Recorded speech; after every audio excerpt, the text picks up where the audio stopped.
Hello everyone, welcome to online study YouTube channel.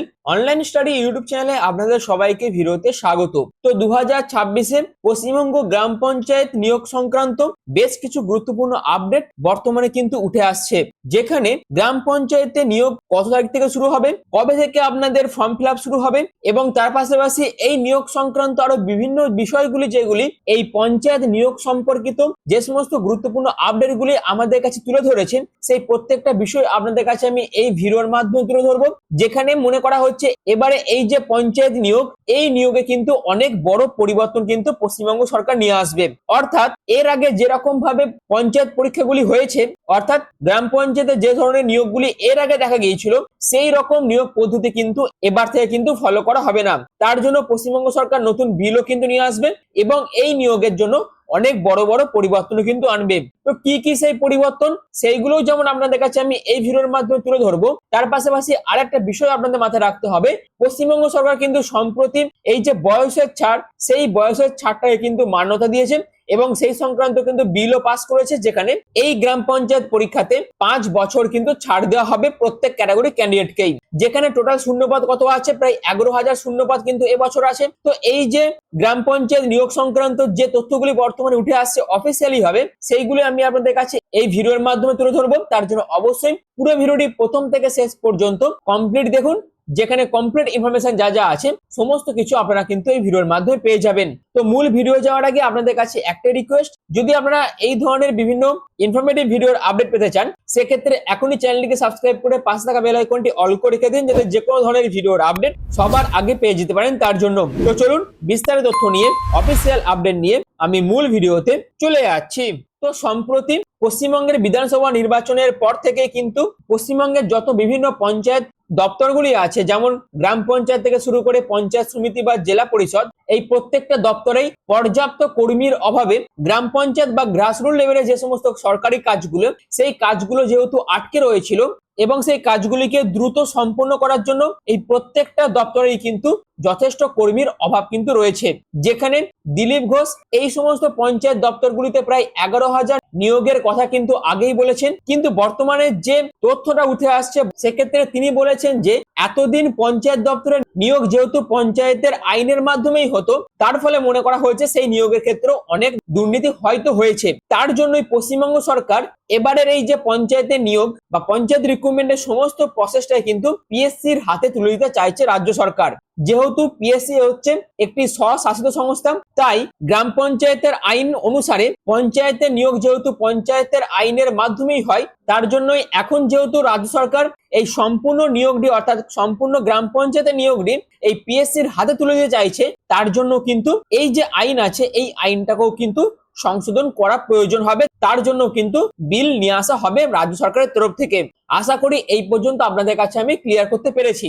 যেখানে রাজ্যের বিভিন্ন পঞ্চায়েত দপ্তরে এই যে 11,000 কর্মী নিয়োগ করা হবে, সেটি সম্ভবত কবে হবে, যার একটি আভাস দিয়েছেন গ্রাম পঞ্চায়েত মন্ত্রী দিলীপ ঘোষ। তিনি বলেছেন সম্ভবত ডিসেম্বর মাসেই কিন্তু রাজ্যের পঞ্চায়েত দপ্তরের নোটিফিকেশন প্রকাশিত করা হবে এবং নিয়োগ যে প্রসেস সেটা চালু হয়ে যাবে। কিন্তু তিনি এও বলেছেন এইবার নিয়োগ হবে ভিন্ন পদ্ধতিতে, যেখানে পাবলিক সার্ভিস কমিশনকে অর্থাৎ পিএসসির মাধ্যমে পঞ্চায়েতের নিয়োগের কথা কিন্তু জানিয়েছেন গ্রাম পঞ্চায়েত মন্ত্রী দিলীপ ঘোষ। এবং তিনি এটাও বলেছেন এতদিন অর্থাৎ এর আগে এই যে পঞ্চায়েত দপ্তরের যে সমস্ত নিয়োগগুলি, সেইগুলো কিন্তু সমস্ত জেলার স্তর থেকেই হতো এবং তার ফলে মনে করা হচ্ছে সেখানেও হয়তো অনেক দুর্নীতি হয়েছে। কিন্তু তিনি বলেছেন এবারে সেটি হবে না, যেটা হবে সম্পূর্ণ কেন্দ্রীয় ভাবে কিন্তু সম্পূর্ণ নিয়োগ প্রসেসটা কমপ্লিট করা হবে।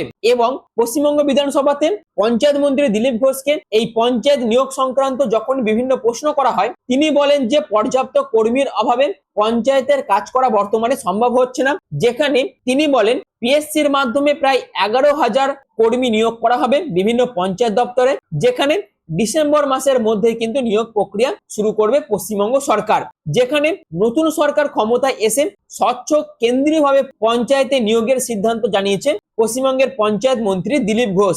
এই সমস্ত স্টেটমেন্ট তিনি কিন্তু দিয়েছেন। এর পাশাপাশি তিনি আরো বলেন এতদিন যে সমস্ত পঞ্চায়েত দপ্তর নিয়োগগুলি হয়ে গেছে সেটি পঞ্চায়েতের যে আইন আছে সেই আইনের মাধ্যমেই হয়েছে, কিন্তু এবার পশ্চিমবঙ্গ সরকার সম্পূর্ণ নিয়োগ প্রসেসটাই কিন্তু পিএসসির হাতে তুলে দিতে চাইছে। তবে যেহেতু এটি একটি স্বশাসিত সংস্থা, তার জন্য তাদের হাতে নিয়োগ প্রক্রিয়ার ভার দিতে হলে আমাদের যে আইন আছে সেই আইন সংশোধন করার প্রয়োজন কিন্তু রয়েছে।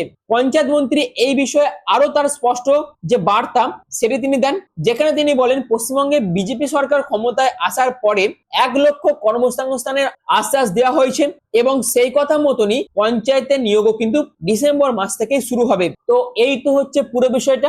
অর্থাৎ এখান থেকে আমরা কি বুঝতে পারছি যে পঞ্চায়েতের যে নিয়োগ সেটি কিন্তু সম্ভবত ডিসেম্বর মাস থেকেই শুরু হবে এবং তার পাশাপাশি যে পরিবর্তনটা লক্ষ্য করা যাচ্ছে 2026-এ গ্রাম পঞ্চায়েত রিক্রুটমেন্টে, সেটা হচ্ছে এই বছর থেকে, যেখানে এতদিন ধরে এই যে গ্রাম পঞ্চায়েতের রিক্রুটমেন্ট সেটা যেহেতু প্রত্যেকটা জেলা স্তর থেকে সংগঠিত করা হতো, অর্থাৎ জেলা স্তরে বিভিন্ন কমিটি যেহেতু এই রিক্রুটমেন্ট প্রসেসগুলি চালাতো, সেটা না করে সম্পূর্ণ যে নিয়ম আছে পঞ্চায়েত রিক্রুটমেন্টের সেই রিক্রুটমেন্টের সম্পূর্ণ নিয়মগুলি চেঞ্জ এনে সম্পূর্ণ রিক্রুটমেন্ট প্রসেসটা দায়িত্ব দেওয়া হবে পিএসসির হাতে এবং তার জন্য সরকারও কিন্তু এই গ্রাম পঞ্চায়েতে নিয়োগ সংক্রান্ত বিভিন্ন বিলও কিন্তু নিয়ে আসবে, যার ফলে সম্ভবত ডিসেম্বর মাস থেকে কিন্তু পিএসসি এই গ্রাম পঞ্চায়েত রিক্রুটমেন্টটা কন্ডাক্ট করতে চলেছে। তো যারা যারা অধীর আগ্রহী ছিলেন কবে পঞ্চায়েতে নিয়োগ বিজ্ঞপ্তি প্রকাশিত হবে, কি কি পরিবর্তন আসবে, তার একটি ছোট্ট আভাস আপনাদের কাছে দিয়ে রাখলাম। আর গতকালই এই স্টেটমেন্ট বিধানসভাতে পঞ্চায়েত মন্ত্রী দিলীপ ঘোষ দিয়েছেন। এখনো কিন্তু অফিসিয়ালি ভাবে পঞ্চায়েত ডিপার্টমেন্ট থেকে